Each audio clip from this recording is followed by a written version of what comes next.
Shalom nuevamente, aleluya, Padre me los guarde, bendiciones para todos, espero que estén pasando una bonita tarde. Bueno, hermanos, pues lo prometido es deuda, vamos a pasar el siguiente video por acá. Esto pertenece a la serie El origen de las religiones. La semana pasada estuvimos con el tema de la reforma, perdón, protestante. Vamos a estudiar uno de los concilios católicos, ya vimos el de Nicea hace poco también. Este concilio que vamos a estudiar ahora se llama el Concilio de Trento. Bueno, ¿por qué este concilio? Este concilio fue conocido como la Contrarreforma, es decir, como la contraparte de la Reforma Protestante, la respuesta, perdón, de Roma a la Reforma Protestante. Entonces, vamos a hablar un poquito de qué fue lo que se habló acá en este llamado Concilio de Trento. ¿Ok? Bueno, sin más ni más, dicho lo dicho, vamos a comenzar, mis hermanos. Permítanme.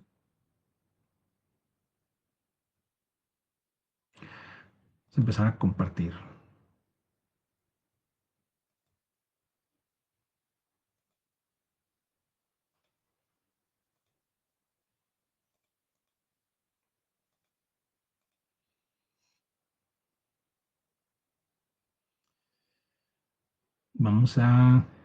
Voy a desaparecer mi cara y dejarle solamente la imagen. ¿Ok? Bueno, como se lo decía, el Concilio de Trento, lo que fue la respuesta de Roma. Cuando la Reforma desafió a Roma, por supuesto, Roma no se quedó con los brazos cruzados. Pasaron unos años, pero Roma eventualmente respondió. Este concilio fue la respuesta oficial de la Iglesia Católica para enfrentar la Reforma y reafirmar su autoridad, doctrinas y tradiciones, y esos dogmas, esos llamados dogmas que se creen en la Iglesia Católica. ¿Okay? Entonces,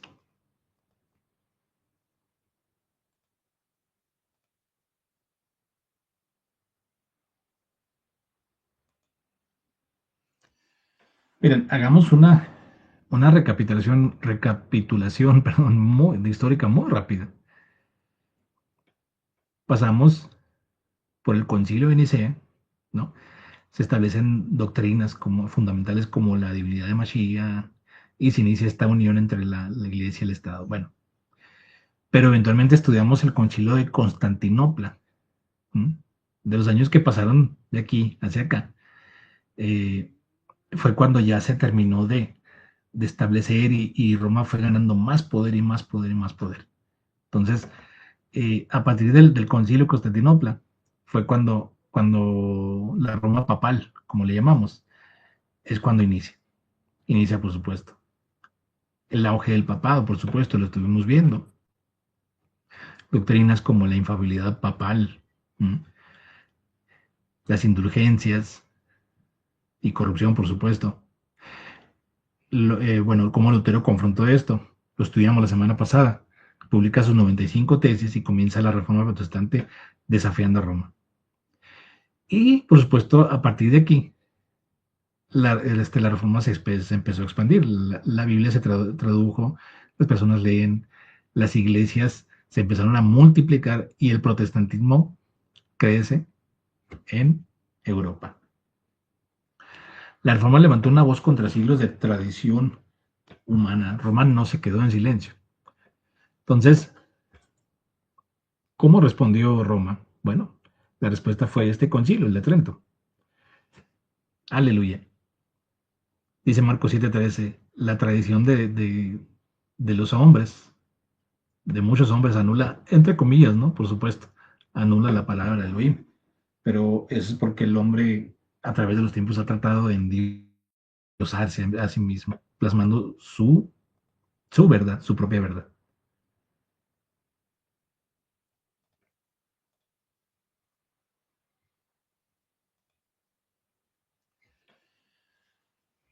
¿Qué era este concilio?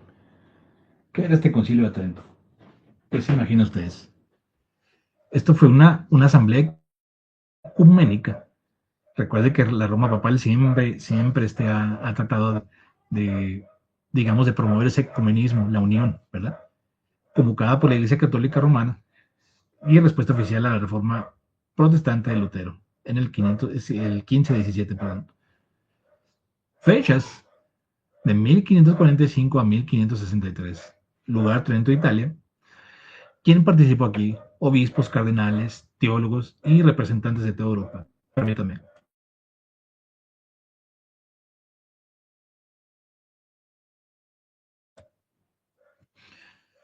Entonces, ¿qué objetivos había aquí? Frenar el protestantismo, la reafirmación de doctrinas, reformar abusos internos y fortalecer la autoridad romana. Fue el intento de Roma de consolidar su sistema doctrinal, ¿verdad? Y mira, este es un ejemplo, ¿no? Una representación de ese concilio y las actas de dicho concilio, que Roma conserva, por supuesto. Entonces, eh, fue el intento de Roma por consolidar el sistema doctrinal, su estructura de poder y su respuesta frente al avance de la reforma, porque la reforma avanzó demasiado rápido, muy, muy rápido más.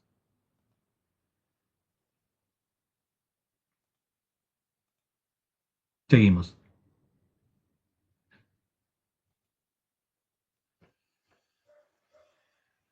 ¿Por qué, por qué Roma convocó Trento? La reforma estaba quitando a la Roma el monopolio de la interpretación. Causas principales. Lutero, en la reforma, lo vimos, denuncia las indulgencias, que el dinero ya no compraba el perdón, la traducción de la Biblia a lenguas del pueblo, y la gente comenzó a leerla, por supuesto. Miles abandonaron la Iglesia Católica. ¿Mm? Territorios, iglesias y diezmos empezaron a perder. La imprenta multiplicó ideas reformadas, desde folletos, Biblias, libros que circulaban por Europa. Y el protestantismo ganó influencia en príncipes. Política y religión se volvieron armas. ¿Mm? Entonces, la gran pregunta de Trento. Reforma protestante, la sola escritura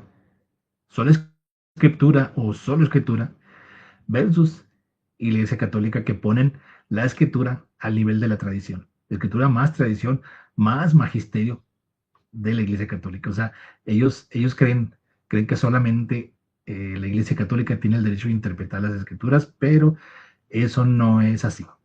Según Timoteo 3, del 16 al 17, dice así: toda la escritura es inspirada por Elohim y útil para enseñar, para corregir, redarguir. Marcos 7, del 7 al 13, anulan la palabra de Elohim por tradición de los hombres. Es lo que les digo. El hombre ha tratado de endiosarse a sí mismo, ¿m? Por mucho, mucho tiempo.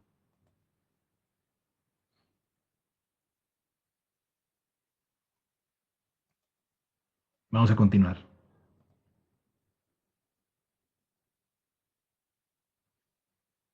Oh, disculpen, permítame.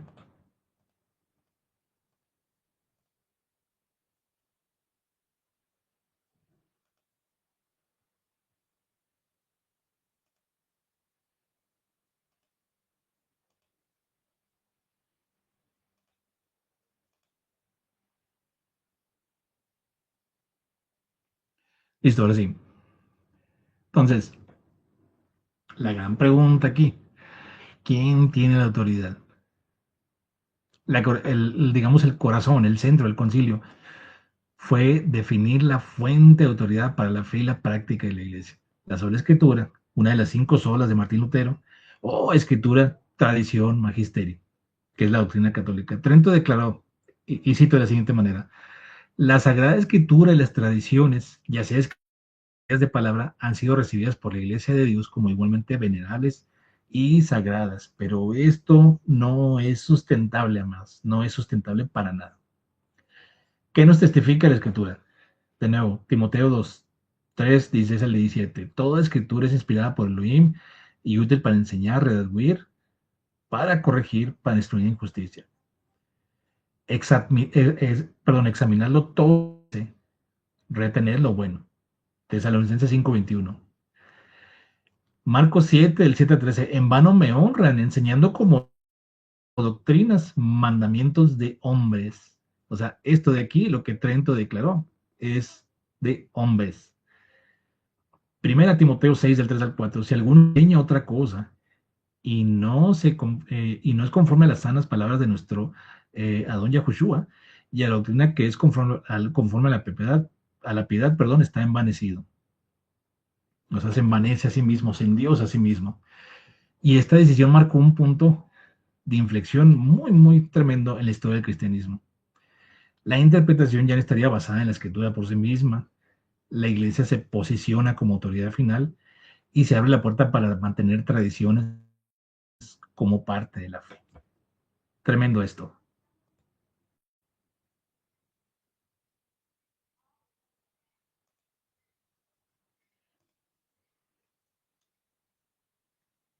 Seguimos.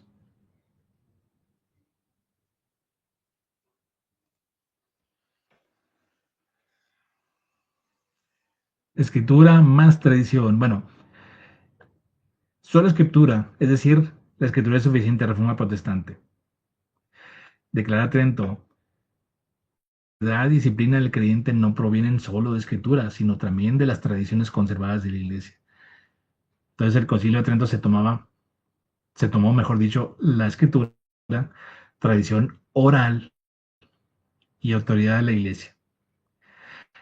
Trento cerró la puerta a la sola escritura y abrió la autoridad de la tradición. Dice, no vamos a leer lo que ya leímos de los textos, pero dice Deuteronomio, de Barim 4, dice, no añadiréis la palabra que yo os mando, ni le quitaréis para que guardéis los mandamientos de Yahweh, perdón, vuestro Elohim. Tremendo. Entonces, ¿qué tiene más peso, la palabra o las tradiciones? Yahushua siempre confrontó las tradiciones humanas cuando anulaba los mandamientos del Padre. En vano me honran, dice, en vano me honran enseñando como doctrinas mandamientos de hombres. Tremendo esto. Avancemos.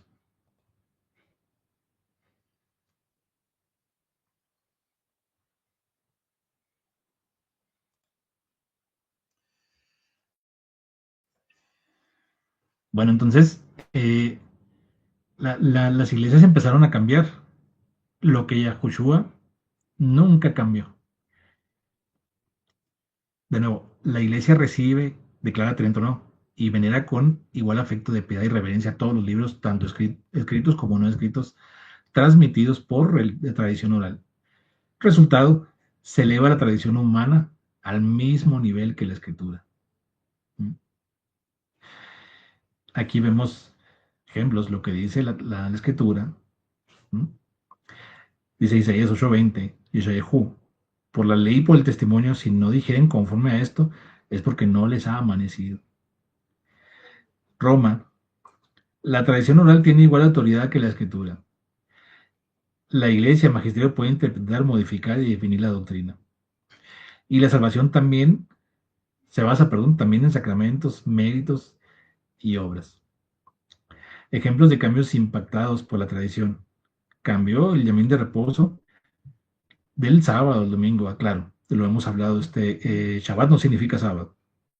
Cae en sábado, pero no significa sábado, pero lo cambiaron por el domingo, por el Sunday, el día del sol, perdón. Bueno, incluyen los famosos libros apócrifos. Ahorita los vamos a hablar de eso. Los famosos libros apócrifos en sus Biblias instituyen doctrinas no enseñadas en la escritura como el purgatorio, indulgencias y la inmaculada concepción de María. Quitan mandamientos, eliminando el segundo, no te harás imagen, lo de las imágenes. ¿Mm? La verdad inalterable aquí es que la palabra del Padre no cambia, no hay mudanza ni sombra de variación. Lo que cambia es la religión cuando se aleja de ella. O sea, cuando a algo le tienes que hacer reformas a través de concilios y más concilios, quiere decir que no es perfecto, pero la palabra del Padre, la palabra de Elohim, su Torah, Tanaj, Brit Hadashah, no necesita reformas. ¿Mm? No necesita reformas porque su palabra es perfecta, perfecta. Aleluya. Vamos a continuar.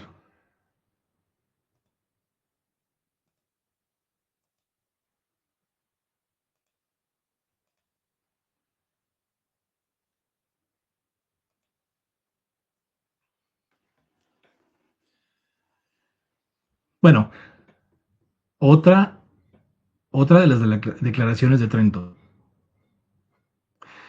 Ellos se dieron autoridad para interpretar y definir la verdad. Ellos declaran, si alguno no recibe como sagrados y canónicos los libros enteros con todas sus partes, como han sido acostumbrados y son ellos en la Iglesia Católica, sea anatema. El canon cuarto del Concilio de Trento, mandamientos de hombres.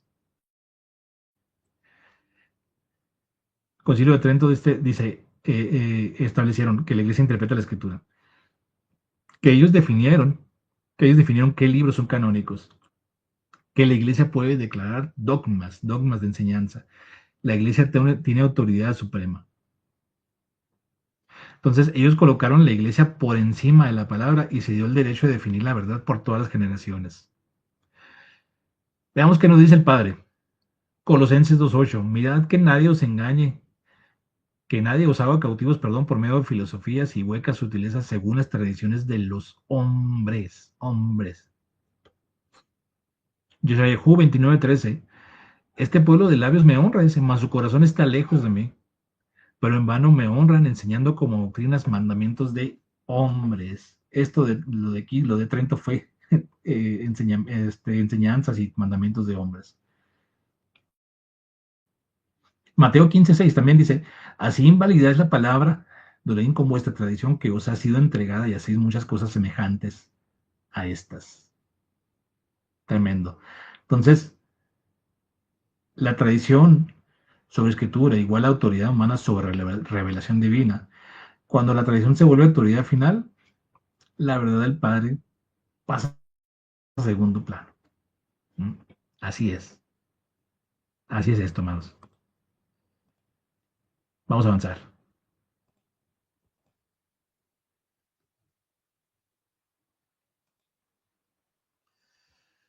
Entonces, la tradición.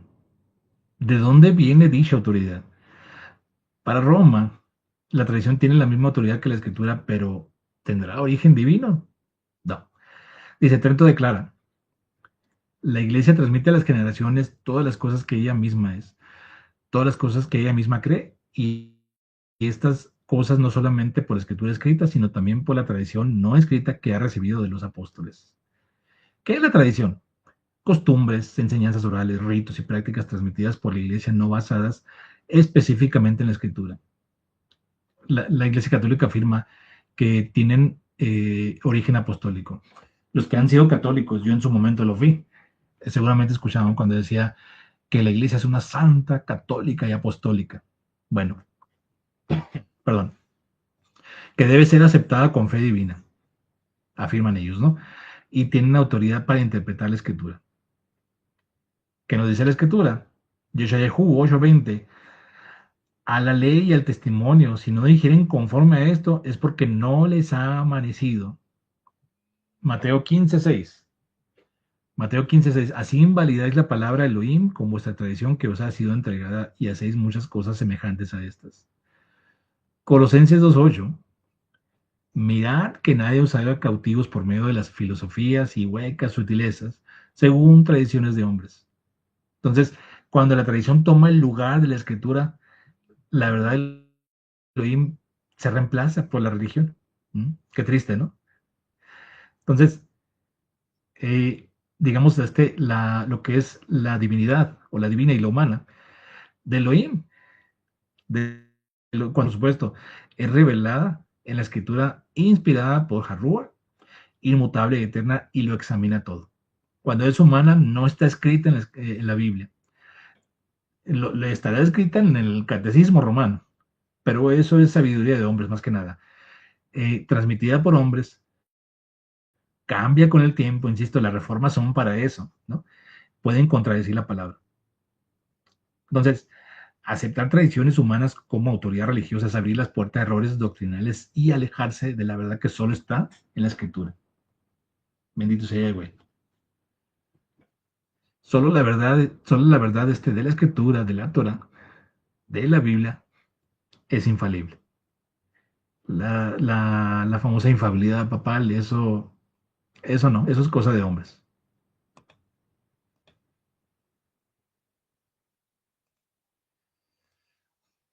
Vamos a continuar.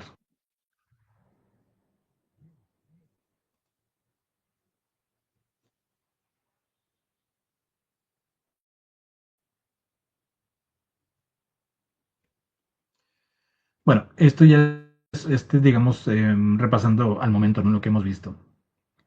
Eh, Yahushua Mele confrontó las tradiciones humanas porque invalidan la palabra del Padre, de su Padre, ¿no?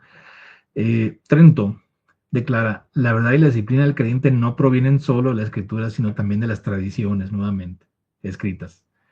Vemos un poquito la escritura. Proverbios 30 del 5 6. Toda palabra de Elohim es limpia. Él es escudo a los que en él esperan. No añadáis, que no añadimos esta su palabra, no sea que él nos reprenda y seamos hallados mentirosos. Apocalipsis 22, 18 19. Si alguno añadiere a estas cosas, Elohim traerá sobre él las plagas que están escritas en este libro. Y si alguno quitare de las palabras del libro, su parte será quitada del libro de la vida. Entonces, ¿qué consecuencias hay por elegir la tradición? Contradecir la palabra de Elohim, se oscurece la buena noticia, el Evangelio y la Gesed. Se exaltan mandamientos de hombres por encima de mandamientos de Elohim y se pierde autoridad final de la escritura. Miren, tengo que hablarlo aquí tal cual. Eh, este canal no está hecho para hablar de hombres, pero en sí las vidas de ellos, de los que voy a mencionar, no me interesan, no me interesan sino las cosas que hablan, que enseñan, ¿no? Hay una mujer que se hace llamar Cristo Lisbeth. ¿M? Cristo Lisbeth, su secta, porque eso es una secta llamada rey de Shalem o de Salem.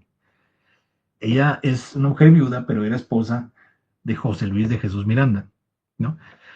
Muere este señor y ella, bueno, creo que se le divide la iglesia o la secta y bueno, ya la retoma y le cambia el nombre, pero ella se empezó a hacer llamar Cristo Lisbeth. Entonces, hubo una vez un pastor bueno, un pastor cristiano que la confrontó y le dijo que ella no era, le cita Apocalipsis 22, 18 a 19, que ya lo leímos.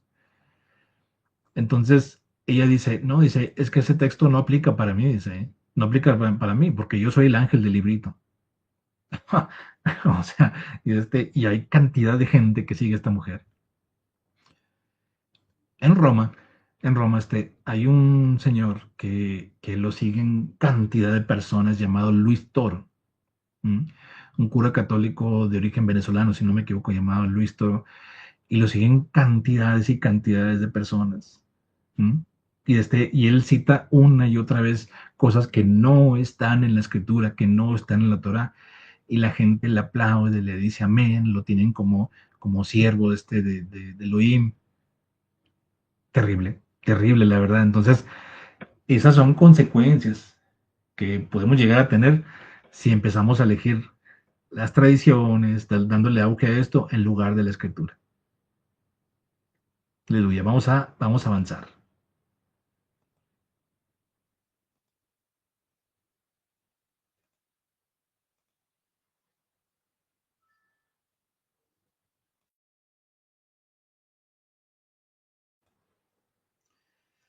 Bueno, entonces, dicho lo dicho, ¿a quién debemos obedecer? Yahushua Mele nos dijo, en mano me honran enseñando como doctrinas mandamientos de hombres. Bueno, la palabra de Elohim es la autoridad suprema, eterna e inmutable, y es inspirada por Elohim, por Yahweh. Es suficiente, y aquí están los textos, ahí están los textos para que vean que está sustentado, no cambia y nos va a juzgar a todos por igual, nadie nos vamos a escapar de eso. Tradición humana que es creada, cambiante, ¿m? Y para muestra un botón, y limitada, no es inspirada, no es suficiente, cambia con el tiempo y no puede juzgar, no debería hacerlo, ¿no? Concilio de Trento afirma, la Iglesia Católica recibe y venera con igual afecto de piedad y reverencia todos los libros, tanto escritos como no escritos, transmitidos por la tradición oral. En la sesión 4 del decreto sobre las escrituras fue dicho esto. Entonces, eh, la escritura nos advierte, o sea, el Padre siempre habla antes de que pasen las cosas. Lo leímos ahorita, que no añadamos a sus palabras que Él nos manda, que toda palabra de Elohim es limpia, ¿verdad? Que otra vez, que no añadamos a sus palabras para que Él no nos reprenda y nos llame mentirosos. Y aquí nos dice lo que va a pasar si le añadimos a sus palabras. ¿Mm? Llamados, claro, volvamos a lo que es seguro, verdadero, eterno, la palabra escrita del Padre, nada más. Ella es nuestra guía, nuestra autoridad y nuestra esperanza. Miren, yo les cuento rapidito un testimonio mío. Muchos años atrás, cuando yo empezaba apenas en la fe, yo ya cuestionaba y preguntaba cantidad de cosas, ¿no? Y, y bueno, un pastor ya fallecido, que era muy buena persona conmigo y me visitaba, ¿verdad?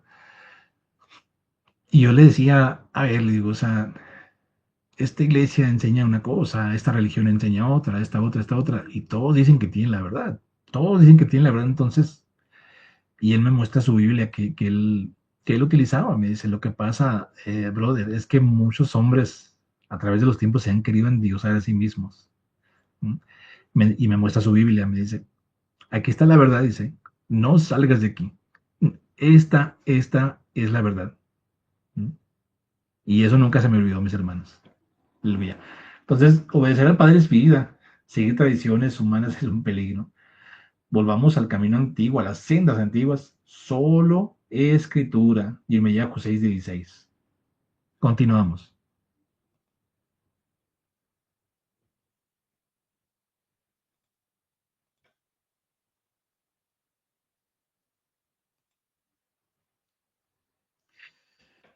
Tremendo esto. Bueno, hablemos un poquito de esto, de los llamados libros deuterocanónicos o llamados libros apócrifos también. El canon bíblico en disputa. ¿Qué declaró Trento sobre esto? Recibe y venera con igual afecto de piedad y reverencia todos los libros, tanto escritos como no escritos, transmitidos por tradición oral. ¿Qué son estos libros? Libros y partes de libros que no fueron aceptados por los judíos ni por los reformadores protestantes como parte del canon bíblico, también llamados apócrifos, perdón, por los reformadores. Ciertamente, ciertamente estos libros son históricos, o sea, no es alguien que alguien se haya inventado, son históricos. Bueno, mmm, por alguna razón, eh, en las iglesias cristianas, perdón, no se añadieron. Miren, estos libros traen mucha confusión, la verdad. Eh, por ejemplo, en uno de estos libros habla de un malaj enseñando hechicería. Hay otros textos que hablan de que el que lo escribió no está seguro de lo que está escribiendo, etcétera, etcétera. Bueno, no traigo los textos aquí, eso lo podemos ver en otro momento. Estos libros que fueron aceptados por el Concilio de Trento se llaman Tobías, Judith, Sabiduría de Salomón, Eclesiástico, que no es Eclesiastés, sino Eclesiástico, o Sirácida, Baruch, Primera de Macabeos y Segunda de Macabeos. Entonces, algo que no podemos negar aquí, en las enseñanzas de Mashiach, eh, no fueron citados. Y si nos ponemos a ver detenidamente, pues las enseñanzas de Mashiach, a lo que enseñan estos libros, pues no están, digamos, no embonan, por así decirlo. ¿Mm? No embonan, por así decirlo, pero son totalmente históricos, quiero hablar de eso. Son totalmente históricos. Entonces, Trento cambia el canon bíblico para justificar las doctrinas que no tienen base en la escritura inspirada por el Padre. ¿Mm? El canon original fue dado por Elohim a su pueblo, no fue Roma quien lo definió. Tu palabra es verdad, Yohanan 17:17. Aleluya. Bueno, antes de seguir, miren, para los que les guste el estudio, Nunca, nunca se queden con lo que yo les estoy diciendo aquí. No quiero que me crean a mí. Busquen, investiguen. ¿Mm? Investiguen desde todo lo que estoy poniendo aquí o lo que estoy hablando. Investíguenlo por su cuenta. Seguimos adelante.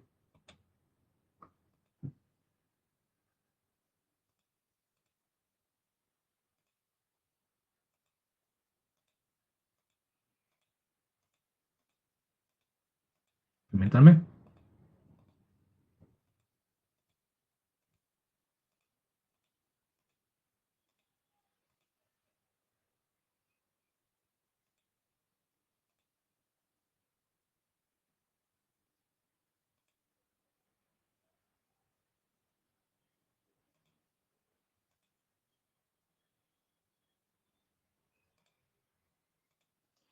Listo, ahora sí.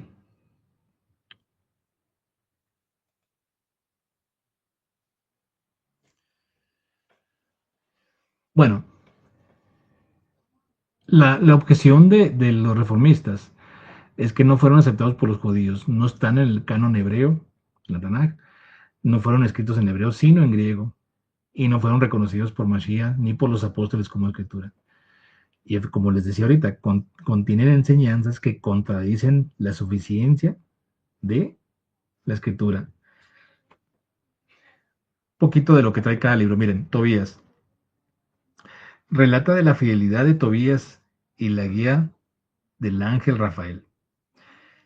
Dice, Judith, la valiente Judith salva a su pueblo de la opresión. Bueno, la sabiduría de Salomón, enseñanzas sabias que exaltan la justicia y la mortalidad. Sabiduría eclesiástico, sabiduría práctica y el honor a Dios y a los padres. Baruch, consuelo para Israel en el exilio y llamado al arrepentimiento.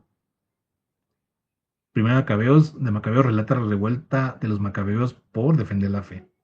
Y segundo Macabeos incluye oraciones por los muertos. Esto es antibíblico. ¿Mm? Por los muertos y la resurrección. Entonces, hay historia en estos libros, pero hay enseñanzas que no se ajustan a la Torah. ¿Por qué son importantes? Fueron usados litúrgicamente en la iglesia desde los primeros siglos. Apoyan doctrinas católicas como el purgatorio, oración por los muertos y la intercesión de los santos. Trento los declara inspirados con autoridad igual que los demás libros. Entonces, comparemos.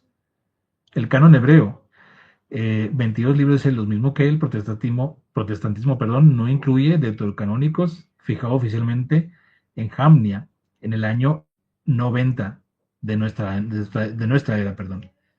En Trento, un total de 73 libros, 46 del Antiguo Testamento, 27 del Nuevo, y incluye los 7 libros deuterocanónicos.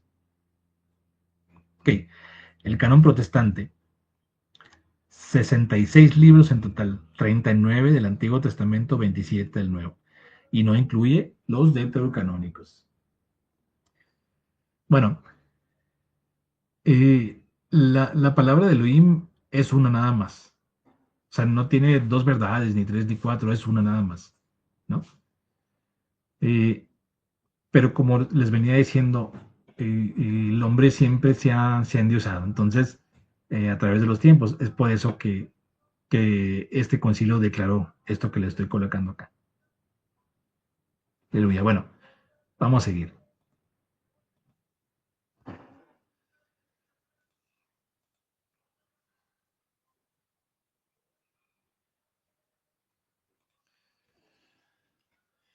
Los famosos 7 sacramentos. ¿Cuáles son esos 7 sacramentos? Bautismo, bautismo de siendo infantes, siendo bebés, nos regenera, borra el pecado original y nos hace hijos de Dios. La confirmación nos fortalece con el Espíritu Santo para ser testigos de Cristo. La Eucaristía, que eso no es otra cosa más que la doctrina de la transubstanciación, es el verdadero cuerpo y sangre de Cristo, según Roma, bajo las especies de pan y vino. La penitencia perdona los pecados cometidos después del bautismo por medio de la confesión. Unción de los enfermos, da gracia especial y consuela a los enfermos, y si es la voluntad de Dios, la salud. Orden sacerdotal, confiere el poder sagrado para enseñar, santificar y gobernar en la iglesia. El matrimonio une al hombre y a la mujer en un vínculo santo indisoluble. Bueno, ¿qué es un sacramento? Es un signo visible instituido, según palabras de Roma, por supuesto, no por Mashiach, para comunicar la gracia invisible. Tiene materia, forma y ministro, y produce gracia. Fíjese la palabra que voy a decir aquí. Ex opere operato, por el mismo hecho de realizarlo. Porque son importantes. Fueron instituidos por Mashiach, según Roma, por supuesto, comunican la gracia, necesarias para la salvación, ellos enseñan eso, y la iglesia tiene autoridad para administrarlos. Que declara Trento, si alguno dijere que los 7 sacramentos de la nueva ley no fueron instituidos por Jesucristo, Señor nuestro, sea anatema.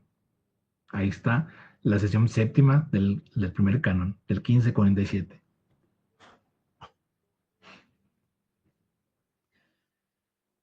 Bueno, ¿qué nos advierte la Escritura? No os dejéis llevar por filosofías huecas, sutilezas, según tradiciones de hombres, conforme a los elementos del mundo y no según Mashiach.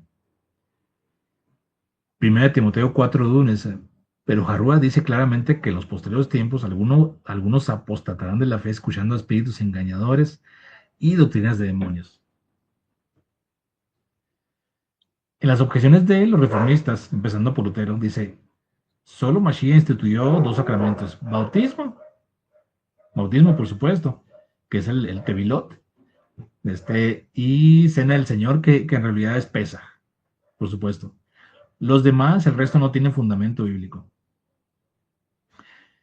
Bueno, la gracia no depende de ritos, sino de la fe en Mashiach. Ex opere, operato, ¿verdad? Disculpen la pronunciación, es una doctrina humana.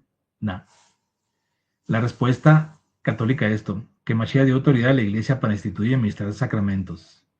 Bueno, dan textos, pero que no nos dicen nada sobre esto. La tradición apostólica confirma los 7 sacramentos desde los primeros siglos y los mismos son canales de la gracia de Elohim. ¿Dice eso la Escritura? No. Entonces, la aplicación de esto es que los sacramentos no salvan por sí mismos, sino por la gracia de Cristo recibida con fe.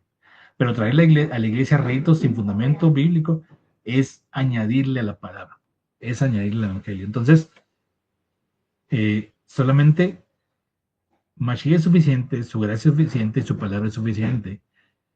Hechos 4:12, porque no hay otro nombre bajo el cielo dado a los hombres en que podamos ser salvos, sino el nombre de Yahushua. Aleluya. Vamos a seguir.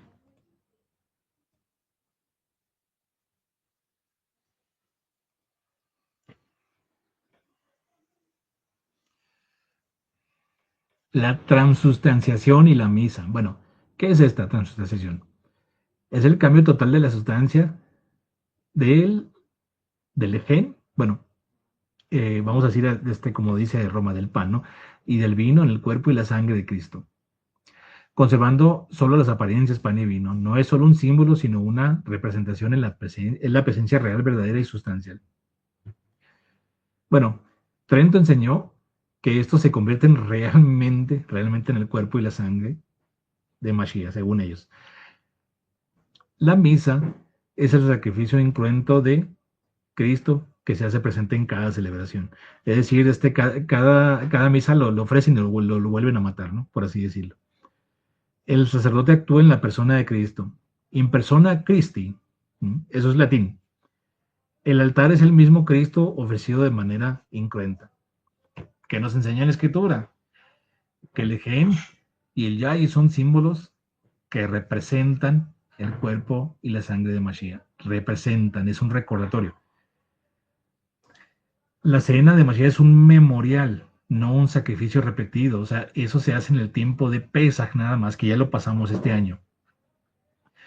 El único sumo sacerdote es Mashiach. Hebreos 7 del 24 al 27. El sacerdocio laico, que es el que tienen los sacerdotes católicos, no tiene sustento en la Escritura. Es decir, es algo de humanos. Hebreos 10:10, que Mashiach fue ofrecido una sola vez y para siempre. Entonces, Realmente la misa es ¿qué será? Un memorial, un sacrificio. Trento enseña que la misa es un verdadero sacrificio que se hace presente, el sacrificio de Mashiach de manera incruenta. Entonces, ¿qué declara este concilio sobre esto? Por la consagración del pan y del vino se efectúa la conversión de toda sustancia del pan en el cuerpo de Cristo, Señor nuestro, y toda la sustancia del vino en su sangre. Ahí está la cita de este concilio. Bueno, de hecho, transubstanciación significa conversión sustancial de los elementos de la Eucaristía en el cuerpo y la sangre de Cristo. Pero esto no es, y lo enseñamos en algún momento, esto es un rito babilónico totalmente, babilónico, aunque lo nieguen, que simplemente trascendió con el paso del tiempo y ya cuando pasaron los primeros concilios, simplemente lo adoptaron, voy a usar esta palabra, lo cristianizaron, dándole forma a esto que conocemos. Aleluya. Bueno, entonces, ¿qué consecuencias hay con esto? Si realmente Mashiach estuviera presente en la Eucaristía, entonces debe ser adorado y expuesto y reservado en el sagrario. De aquí nace la adoración eucarística y las procesiones con el Santísimo. Solamente Elohim, Yahweh, Sebaot, es el único digno de adoración. La palabra nos llama a recordar el sacrificio perfecto de Mashiach en el madero, no en la cruz, sino en el madero, no a repetirlo, a recordarlo, pero no a repetirlo. Nuestra adoración debe ser al Padre. Y sí, por supuesto, reconociendo y exaltando, por supuesto, a Mashiach, pero la adoración es para Yahweh. Él fue ofrecido una sola vez, para siempre, no hay otro sacrificio, no hay sacrificio suficiente por el pecado, porque solamente su obra fue perfecta. Vamos a seguir. Ya nos falta un poquito menos.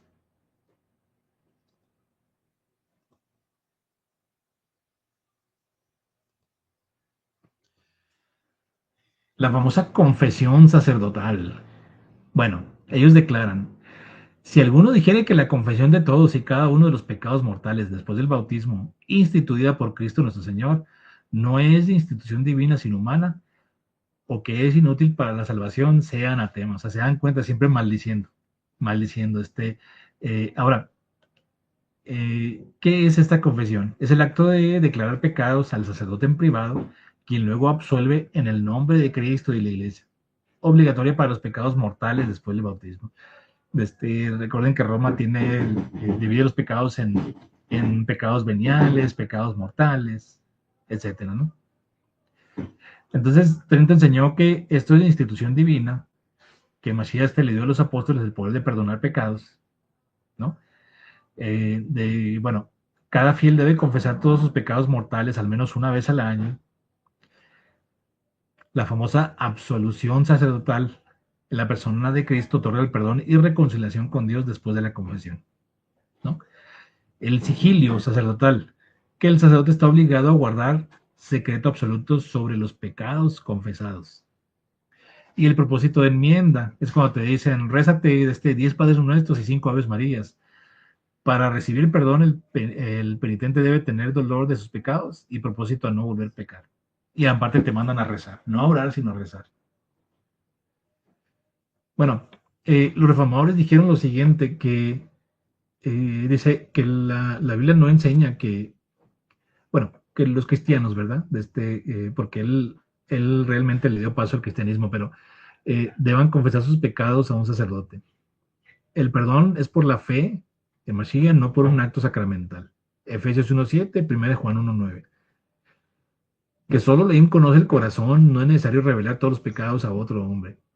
Y que este sistema puede llevar al legalismo, al escrúpulo y al abuso de la conciencia. Tremendo. Entonces, la enseñanza bíblica, confesamos los pecados a Elohim únicamente y nos perdona por medio de Mashiach, nuestro abogado. La práctica apostólica, los primeros cristianos, bueno, el pueblo del primer siglo confesaba unos a otros para oración y restauración, Santiago 5:16, no para absolución sacramental. Entonces, esto no es por un ritual, sino por la fe en el sacrificio de Mashiach. En él tenemos redención por su sangre, perdón de pecados según la riqueza de su gracia. Efesios 1:7. Bendito sea Yahweh.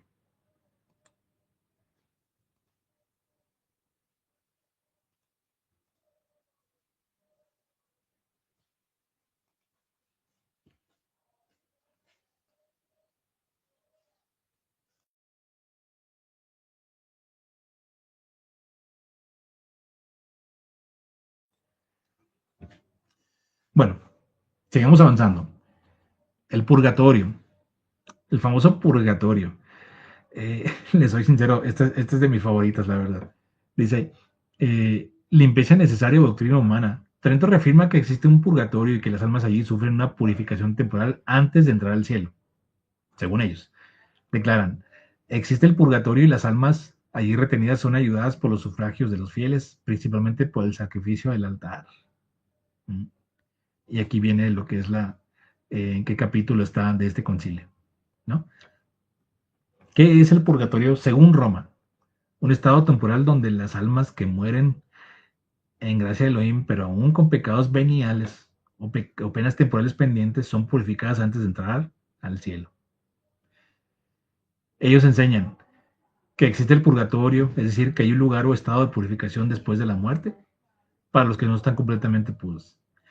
Que las almas sufren penas purificadoras hasta que queden totalmente purificadas por un tiempo. Los sufragios de los fieles, que las almas del purgatorio son ayudadas por las oraciones, las misas, las limosnas y otras obras piadosas de los fieles.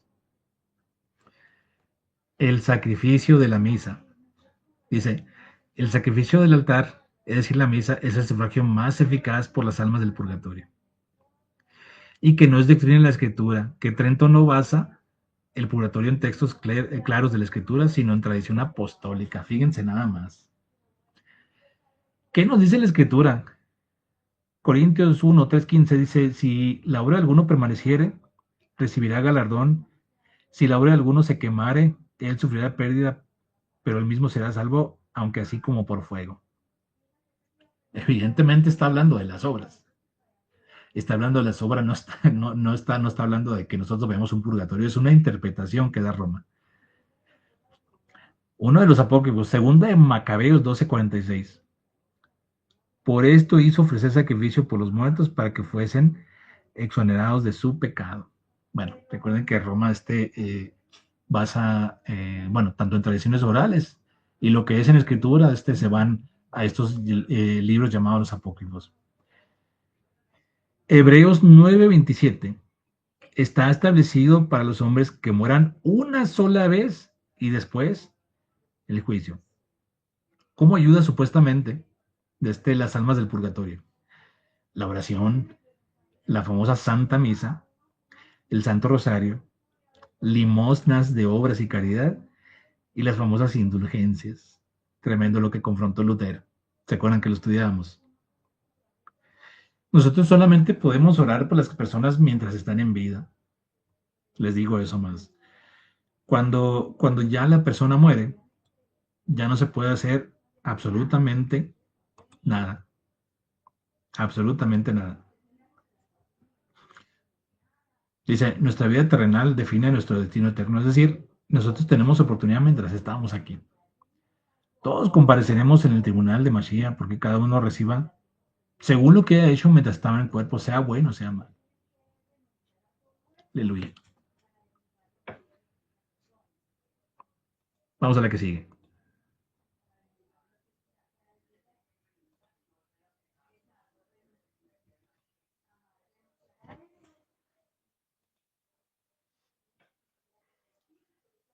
Bueno, las famosas indulgencias. Lo hablábamos la semana pasada. ¿Qué es la indulgencia? Es la reacción ante el Elohim de la pena temporal por los pecados ya perdonados en cuanto a la culpa.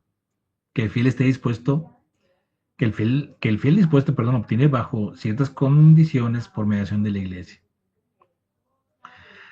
Trento declara, la iglesia ha recibido de Mashiach el poder de conceder las indulgencias y usa de él piadosamente, aplicando el tesoro de las satisfacciones de Cristo bueno, Mashiach, y de los santos en remisión de las penas temporales. Y ahí la cita de Trento. Tremendo esto. Entonces, ellos enseñan sobre las indulgencias que son de institución divina, mediante la iglesia, que aplican el tesoro de la iglesia, que remiten la pena temporal, que hay disposición y condiciones, que pueden ser plenarias o parciales. ¿Se sustenta esto con la escritura? Absolutamente no. Absolutamente no. Y por eso es por eso que Lutero se atrevió a desafiar todo esto. Las indulgencias también se aplican a las almas del purgatorio, ayudándolas a alcanzar la plenitud de la purificación.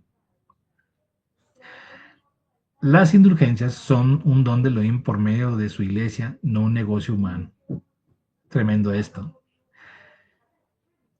Dice Romanos 5:20, donde abundó el pecado, sobreabundó la gracia. Roma se basa nuevamente, ¿no? Tradición oral, escrita también. Ellos basan esto en 2 Macabeos 12:46 y tradición apostólica, que fueron practicadas de los primeros siglos, que no son un comercio sino un acto de misericordia, sí como no, y la iglesia administra este don con prudencia y santidad. Tremendo esto.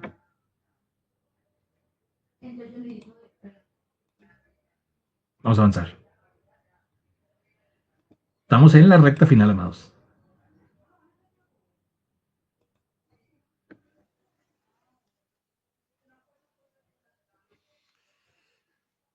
Bueno, la unción de los enfermos. Bueno, ciertamente la escritura sí nos habla algo de esto, pero no como lo enseña Roma.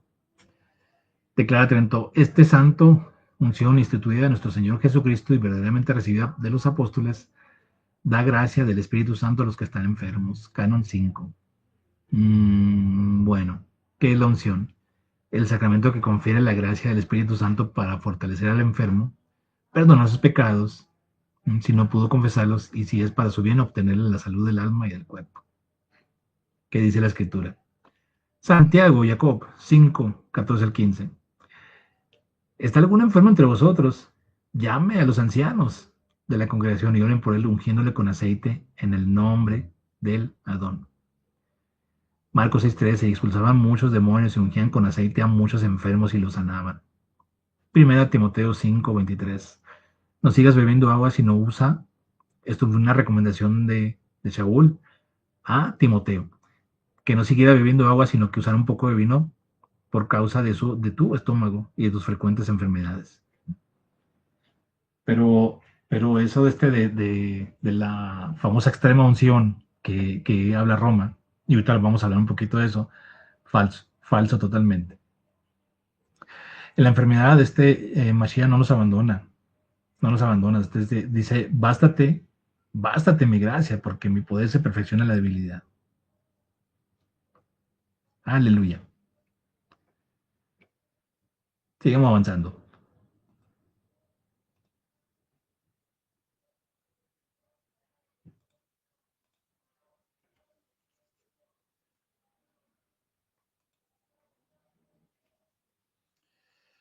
La extrema unción también dice, sacramento que se administra a los fieles que por enfermedad grave o por la vejez están en peligro de muerte para obtener la gracia especial de la fortaleza espiritual, el perdón de pecados y la preparación para la vida eterna.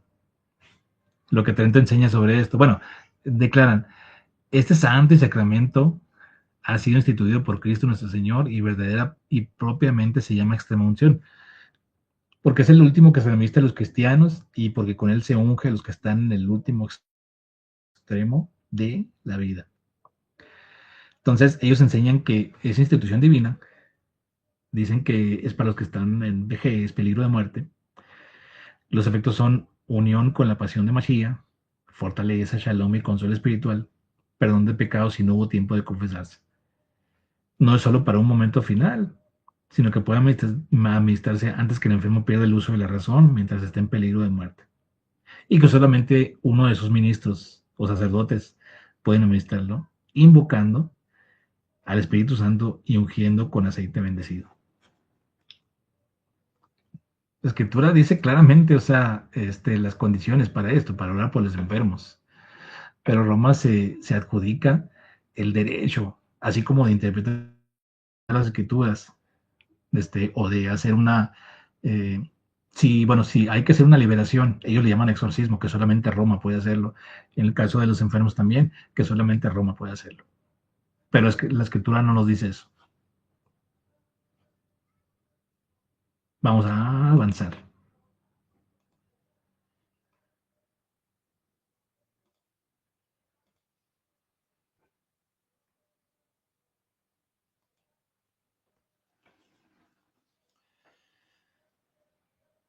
Bueno, el llamado orden sacerdotal. Ellos declaran, el orden sagrado es verdaderamente y propiamente un sacramento instituido por Mashiach nuestro Señor y no solo un ministerio eclesiástico. Tremendo. Entonces, ¿qué es esa orden? Es el sacramento que imprime un carácter espiritual indeleble y configura al hombre con Cristo sacerdote, cabeza y pastor de la iglesia. Enseñan que es la institución divina, un sacramento verdadero, una jerarquía. Roma digamos, se basa en sus jerarquías. Poder para los sacramentos y que no es solo un ministerio, no es simple servicio humano, sino participación en el sacerdocio de Cristo. Pero la Escritura dice que Él es el único sumo sacerdote. Entonces, ¿qué nos dice la Torah? Nadie se toma a sí mismo, Hebreos 5:4, nadie se toma a sí mismo esta honra, sino que el que es llamado por Elohim, como Aarón, por ejemplo. Segunda de Timoteo 1:6, aviva el don de Elohim que está por ti, por la imposición de mis manos. O sea, no está hablando aquí de sacerdotes católicos, está hablando de, de, de todos, los que queramos servir al Padre. Y sinceramente, por supuesto. Juan 20, del 21 al 23. A quienes perdonéis los pecados, les quedan perdonados. Pero está hablando de cuando nosotros alguien nos pide perdón y por supuesto que tenemos que perdonar para que el Padre nos pueda perdonar a nosotros. No que esa persona no pueda ser perdonada, sino alguien nos pide perdón a nosotros. Nosotros tenemos que perdonar. Si nosotros queremos ser perdonados por el Padre, ¿no? Dice, 1 de Pedro 5:2, apacentad la grey de Elohim que está entre vosotros cuidando de ella. Entonces, ¿qué objetó aquí los reformadores? Negaban que el orden fuese un sacramento, decían que todos los cristianos son sacerdotes, consideran el sacerdocio ministerial como algo humano sin carácter espiritual, rechazan la jerarquía y los grados del orden. Bueno, recuerden que nosotros, no los cristianos, porque eh, realmente este canal, como se les ha venido diciendo, no es un canal cristiano, pero según la escritura, nosotros somos sacerdotes, no somos sacerdotes, sino sacerdotes. Es decir, sacerdotes de qué? De nuestros hogares, de nuestros hogares. Eh, por ejemplo, el hombre con esposa, con hijos, es el sacerdote de su hogar, es el encargado de pastorear el hogar. ¿Mm? Pero somos sacerdotes solamente Mashiach. ¿Mm? Entonces, dice Juan 15:16, no fuiste vosotros los que me elegisteis a mí, sino yo que los elegí a vosotros. Aleluya.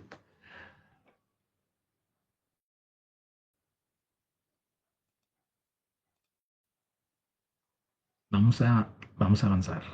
Estamos casi terminando ya.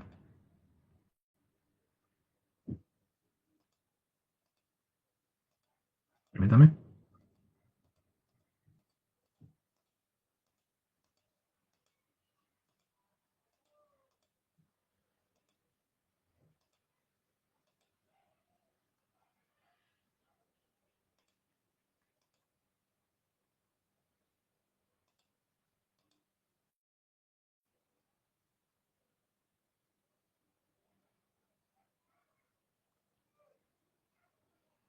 Perdón, puse exactamente la misma, disculpen.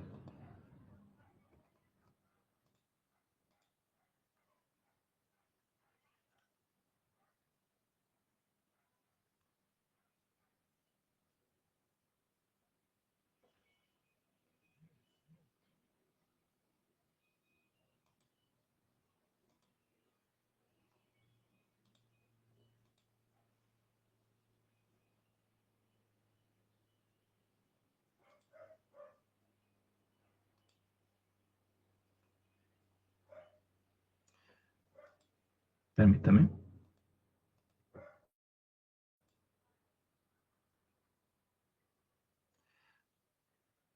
Listo.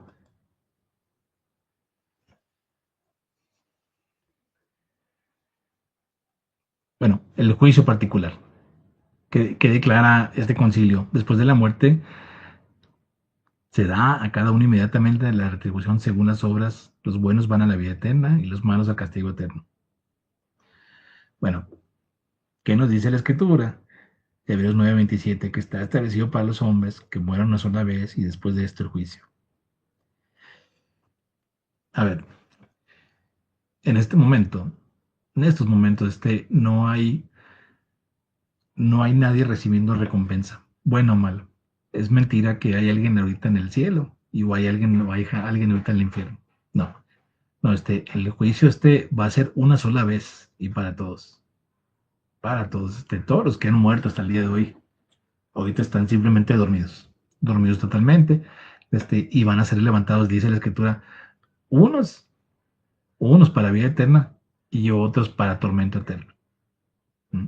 Entonces, estas doctrinas que nos fueron impusiendo a través de los años, que te mueres y fuiste bueno, esto y el otro, te vas al cielo. O fuiste malo, pecaste, te vas al infierno. El infierno es una doctrina que viene de, de esta novela llamada El infierno de Dante. Pero es una doctrina católico-romana. No, no está sustentada en la escritura. Sí hay un tormento eterno, por supuesto, pero no es este infierno. No es este infierno. Entonces, dice, no sabemos el día ni la hora que el hoy nos llamará.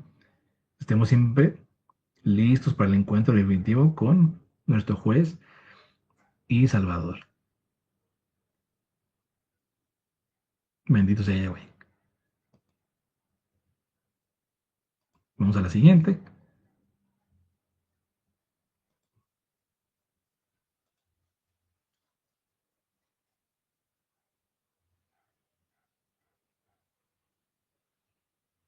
Ok, una disculpa, ya lo vimos.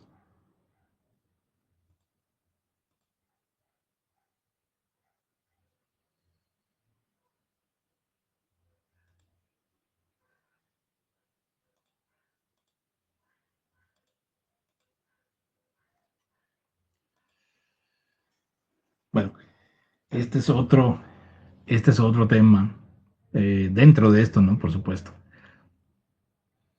Entonces se fortaleció con una poderosa herramienta y de esto podríamos sacar otro tema en otro video, la llamada Compañía de Jesús. Esta imagen que vemos aquí es una representación de este señor que se llamaba Ignacio de Loyola, fundador de la llamada Compañía de Jesús, es decir, los jesuitas. ¿Cuál era el propósito de ellos? Defender la doctrina católica, combatir la expansión protestante, formar sacerdotes altamente educados y expandir el catolicismo mediante misiones alrededor del mundo. Esta es la orden de ellos, este símbolo, perdón, es la orden de ellos.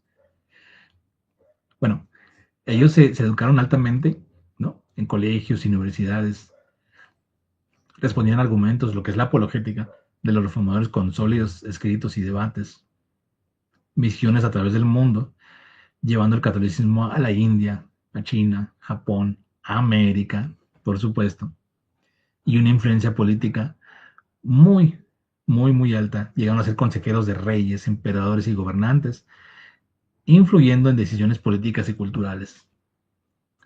Dice frases de impacto. Mientras los reformadores difundían la Biblia, Roma formó un ejército de nuestros misioneros y defensores de su doctrina. Pero ellos vienen a ser, básicamente vienen a ser los sicarios del Vaticano.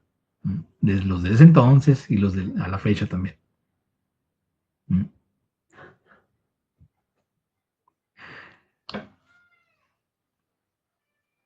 Aleluya. Bueno,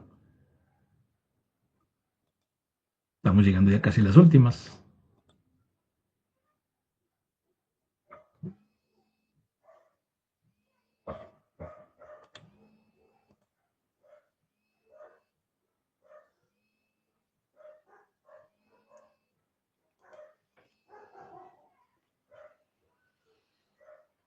Bueno, entonces, ¿qué pasó aquí?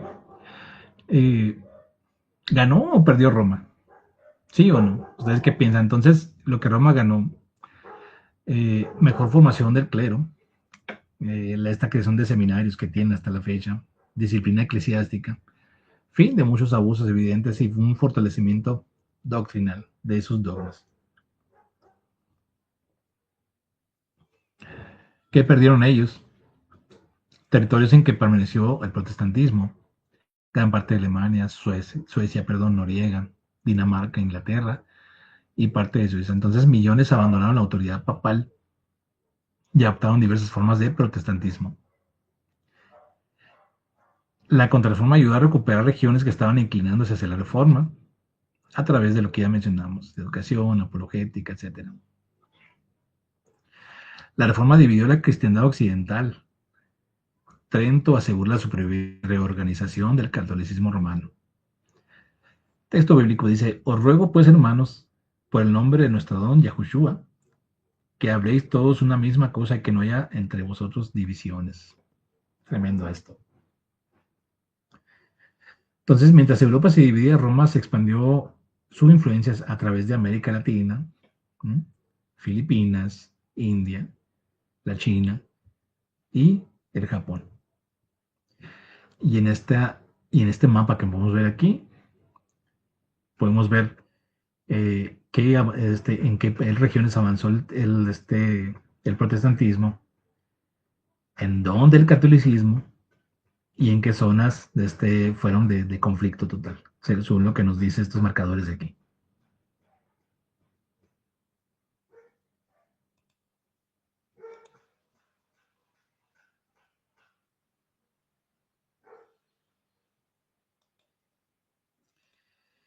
Listo, vamos a terminar acá, porque esto ya se alargó bastante. Entonces, ¿qué legado dejó esto? El Concilio de Trento. Una división que permanece hasta nuestros Yamim. No resolvió la crisis, sino que definió los caminos distintos dentro del cristianismo occidental. Tanto en la Reforma y los que se fueron del lado del catolicismo. La Reforma defendió la sola escritura, justificación por la fe, la autoridad suprema de la palabra y rechazo de ciertas doctrinas eclesiásticas. El impacto de la contrarreforma. La Iglesia Católica no solo se defendió, sino que se expandió con gran fuerza alrededor del mundo, y los jesuitas jugaron un papel clave en esta expansión. Resultado: siglo XVI hasta la fecha, el cristianismo occidental permanece dividido en múltiples ramas. La católica romana, iglesias luteranas, las iglesias reformadas, la anglicana y diversos movimientos evangélicos posteriores que vinieron después de eso, ¿no? Trento reafirmó escritura y tradición, autoridad del magisterio, los 7 sacramentos, purgatorio, veneración de santos, imágenes y doctrina católica tradicional. Entonces, un mensaje final. Los concilios pasan, los imperios caen, las tradiciones cambian, pero la palabra de Elohim permanece para siempre. Más allá de estos debates y concilios, cantidad de cosas, la invitación para cada creyente es examinar la Torah, examinar las escrituras, buscar con humildad la verdad y seguir fielmente a Yahushua Melech. Aleluya. Bueno, bendiciones. Padre me los guarde. Vamos a dejarlo hasta aquí porque sé que se extendió bastante este video. Espero que haya sido de bendición, de su agrado. el Padre me los guarde y me los bendiga. Shalom para todos. Hasta luego.